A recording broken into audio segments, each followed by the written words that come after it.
4 juillet 2015. Il y a 239 ans, l'Independence Day.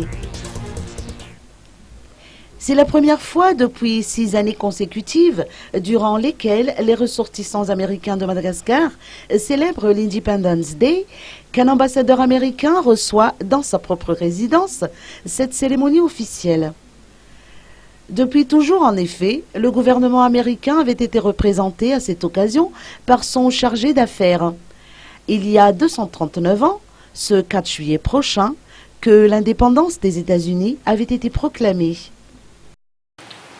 Just 2 weeks ago, I traveled with the Minister of Environment to Fianarantsoa and Ranumafan to see the incredible work being done by Malagasy and Americans together with assistance from USAID, Stony Brook University, the Peace Corps, and numerous international and local groups to restore forests, create jobs in impoverished areas, increase crop yields, protect Madagascar's precious and unique wildlife, and to help build rural health capacity.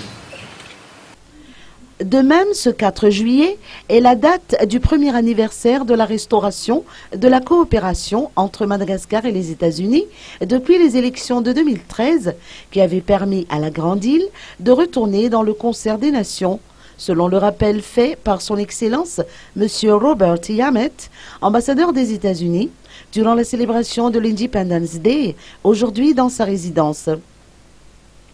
Depuis le retour du pays dans l'arène internationale, les aides et contributions des États-Unis aux efforts de développement du peuple malgache ne cessent d'affluer. Parmi ces contributions, l'ambassadeur a appelé le projet social d'envergure initié par le gouvernement américain dans la protection de l'environnement et qui est toujours en cours à Fianarantsoa et à Ranumafan.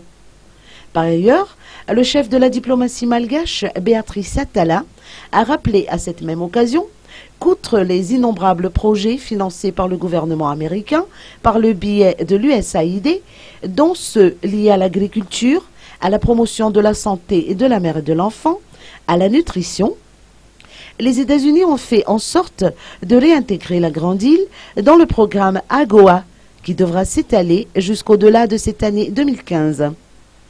De même, les négociations sont en cours afin de reclasser Madagascar dans les pays bénéficiaires du Millennium Challenge Corporation, ou MCC, entre autres. Outre la réintégration de Madagascar au sein de ce programme, sa probable prorogation au-delà de septembre 2015 manifeste la foi en la possibilité de pérenniser une coopération pour le développement réciproque. En effet, nos oreilles restent tendues vers l'annonce officielle d'une nouvelle loi sur l'AGOA qui nous permettra d'exporter davantage vers le grand marché américain conformément aux engagements déjà pris de part et d'autre. Aussi, permettez-moi de saluer cette étape et d'exprimer les remerciements du gouvernement malgache envers l'administration américaine d'avoir décidé en faveur d'une nouvelle période de l'AGOA au profit de quelques pays africains, dont Madagascar.